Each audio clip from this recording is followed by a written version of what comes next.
દૂષિત પાણીને લઈને પાણી પુરવઠા વિભાગ એક્શનમાં આવ્યું। વીરપુરના મકવાણા વિસ્તારમાં દૂષિત પાણીના સ્થળેથી પાણીના નમૂના લેવાયા। સ્થાનિકો 2 વર્ષથી દૂષિત પાણીના ઘૂંટ ભરી રહ્યા હતા। મહીસાગર જિલ્લાના વીરપુરના મકવાણા વિસ્તારમાં પીવાનું પાણી દૂષિત આવતું હોવાની ફરિયાદ ઉઠતા પાણી પુરવઠા બોર્ડ હરકતમાં આવ્યું હતું અને અલગ-અલગ સ્થળ પરથી પાણીના નમૂના લઈ તેને પ્રયોગશાળામાં મોકલી આપ્યા હતા।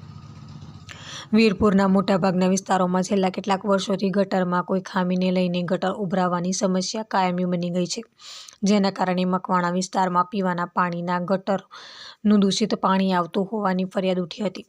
પ્રજાજનોના છૂટકે દૂષિત પાણીના ઘૂંટ ભરી રહ્યા છે, જેને લઈને ઝાડા, ઉલટી સહિતના પ્રાણીજન્ય રોગચાળાનો ભય ઊભો થયો છે।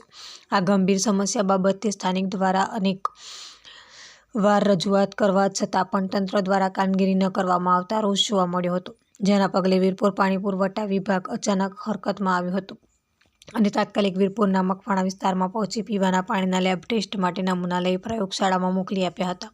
ત્યારે લેબ રિપોર્ટ બાદ જ કયા પ્રકારની કામગીરી કરવામાં આવશે, જેને લઈને સૌની નજર મંડરાઈ રહી છે। વિસ્તારના પડેપણના સમાચાર જોવા માટે અમારી channel the Times of Mahisagar ન્યૂઝને લાઇક, શેર અને સબસ્ક્રાઇબ કરો।